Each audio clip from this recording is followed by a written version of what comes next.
बोले गणेश जी महाराज की, संत समाज की जय हो। कल रात्रि में बड़ा ही पावन प्रसंग चल रहा था। समस्त भक्तों ने श्रवण किया कि किस प्रकार से विश्वामित्र जी महाराज का यज्ञ पूर्ण हुआ।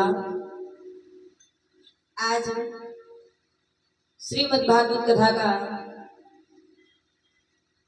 चतुर्थ दिवस और चतुर्थ दिवस की प्रथम वेला अपने शुभ समय से प्रारंभ हो चुकी है।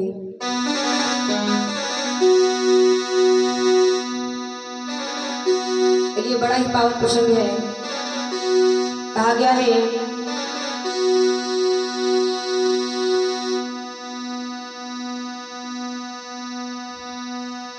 चमन ऋषि के बारे में आप लोगों ने सुना होगा। बहुत बड़े संत थे। एक बार की बात,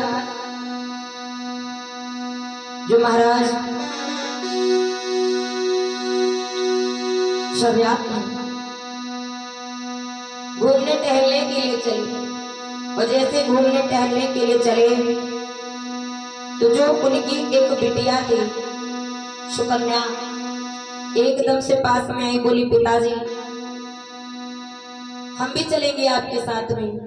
पिताजी मना करने लगे, देखो हम घूमने टहलने के लिए जा रहे हैं, तुम्हें नहीं ले जाएंगे। बिटिया कहने लगी पिताजी हम चलना चाहते हैं, हम अकेले थोड़ी ना जाएंगे, और सब लोग है ना साथ में हमारे, सबके साथ चलेंगे, ले चलो ना। और वैसे घर में अगर बिटिया है तो अपने पिता से सबसे ज्यादा प्रेम होता है। पिता बिटिया से प्रेम बहुत ज्यादा करता है और बिटिया पिताजी से, क्योंकि पापा तो हमारी जान है, इनसे ही मेरी पहचान है। पापा तो हमारी जान है, इनसे ही मेरी पहचान है।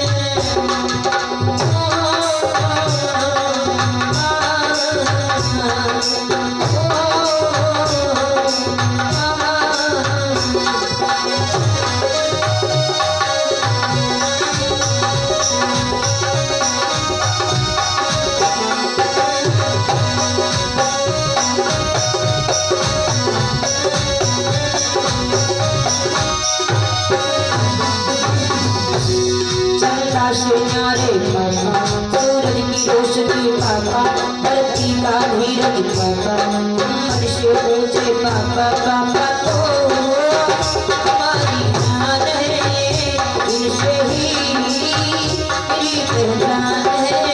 पापा तो हमारी जान है, इनसे ही मेरी पहचान है।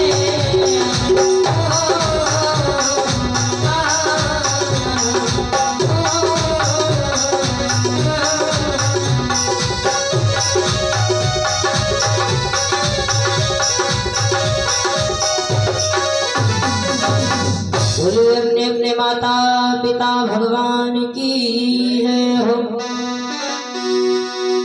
जैसे पिताजी से कहती कि हम भी चलेंगे, पिताजी मना करने लगे, नहीं हम तुम्हें नहीं लेकर के जाएंगे। कहा पिताजी हम भी चलेंगे, हम सखियों के साथ चलेंगे, कोई अकेले थोड़ी ना चलेंगे। जब बार बार कहती, पिताजी ने कहा ठीक है, सखियों को ले लिया साथ में। और आज भैया जैसे अपने पिताजी के साथ घूमने टहलने के लिए आज बगिया में पहुंची। कहा चमन ऋषि की जो बगिया थी, जहां पर चमन ऋषि जी महाराज तपस्या कर रहे थे बहुत समय से। इधर जो ऋषि जी महाराज थे ये तो तपस्या में लीन थे, और इधर बहुत सारी सेना को लेकर के महाराज शर्याती उसी बगिया में पहुंचे। सोचने लगे काफी दूर से आए, क्यों ना थोड़ी देर आराम कर ले। जैसे ही उस बगिया में आराम करने लगे सब लेट गए, दरबारी भी सब सोने लगे, जितनी भी सखियां थी सुकन्या की वो भी सब सोने लगी। महाराज शर्यात भी सोने लगे, लेकिन जो सुकन्या थी ना उसे नींद नहीं आई। और जो सुकन्या को नींद नहीं आई अरे भैया सोचने लगे क्यों ना हम थोड़ा घूम टहल करके आए, इस बगिया में तो बहुत सुंदर लग रहा है, बहुत अच्छा लग रहा है। एकदम से सुकन्या वहां से आगे बढ़ी और घूमती टहलती हुई आगे को जा रही। एक मिट्टी का ढेर सा दिखाई पड़ा। जैसे मिट्टी का ढेर देखा सोचने लगी ये ढेर कैसा, दो छेद है, कुछ चमक रहा है, समझ ना पाई उस ढेर की जगह पे था कौन। कि 10,000 वर्षे हुई रे कर लो है तप तप धारी।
जो मिट्टी का ढेर देखा सुकन्या सोचने लगी है ढेर कैसा है, दो छेद भी हैं, चमक रही कुछ अंदर, समझ नहीं पाई बेचारी। उसने किया क्या, दो लकड़ियों को उठाया और उठा करके जो दो छेद थे उन्हीं छेदों में चुभा दिया। जैसे छेदों में लकड़ियों को डाला उधर से खून की धार निकल पड़ी। जो खून देखा एकदम से सुकन्या घबरा गई, ये क्या, इसका मतलब कुछ इसके अंदर है। एकदम से भागी और आ गई कहां पर, जहां पर सारे सैनिक सो रहे थे, सारी सखियां भी सो रही थी। सुकन्या डरी हुई तो बहुत ज्यादा है लेकिन आकर के चुपचाप लेट गई।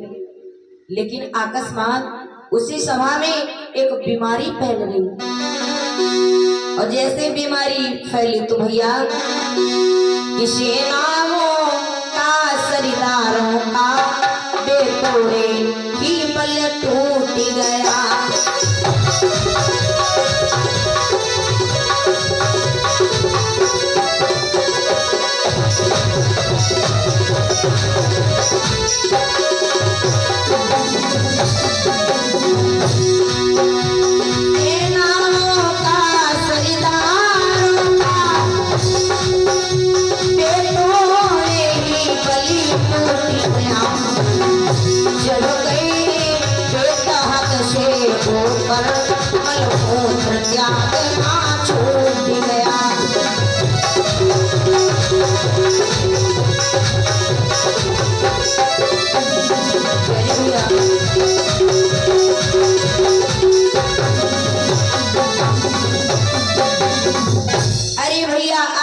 सभा में बीमारी फैल गई।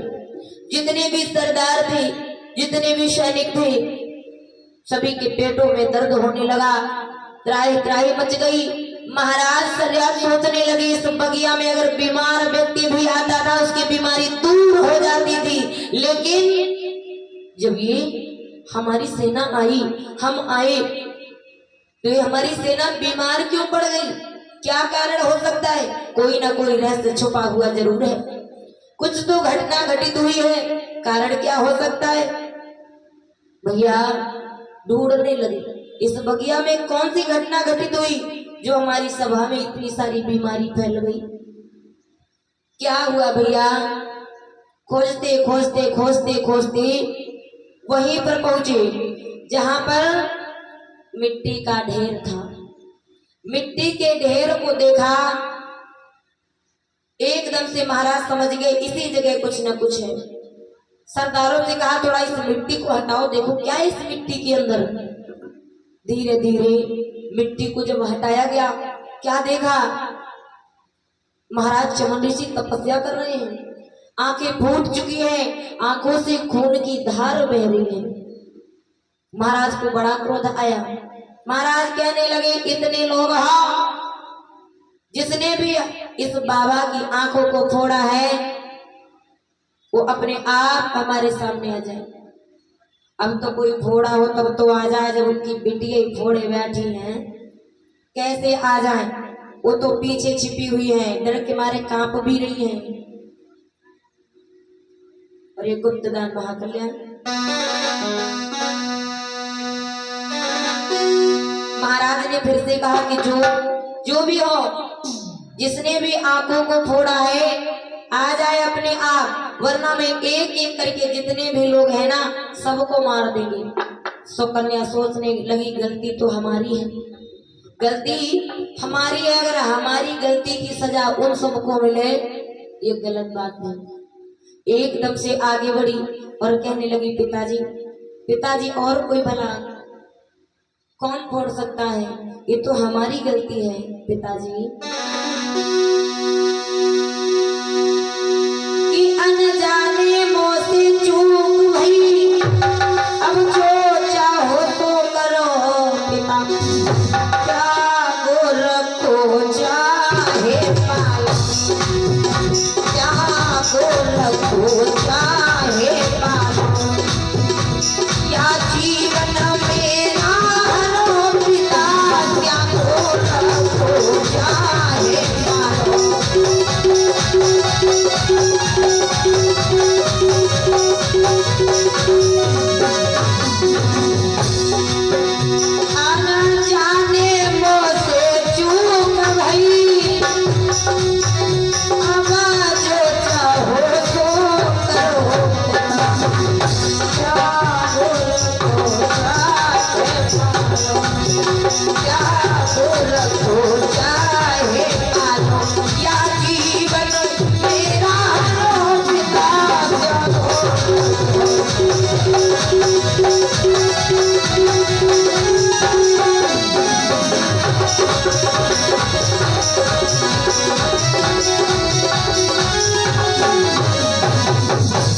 जैसे बिटिया आगे बढ़ी और कहने लगी पिताजी गलती तो हुई है हमसे, चाहे जानबूझ करके जानो या अनजाने, गलती तो मैंने ही किया है।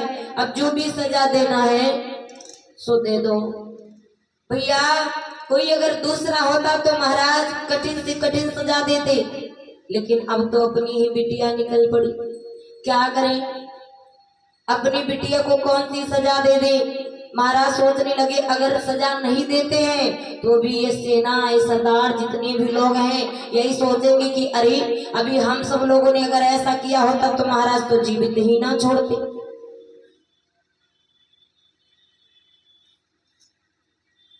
और ये रिद्धि अगर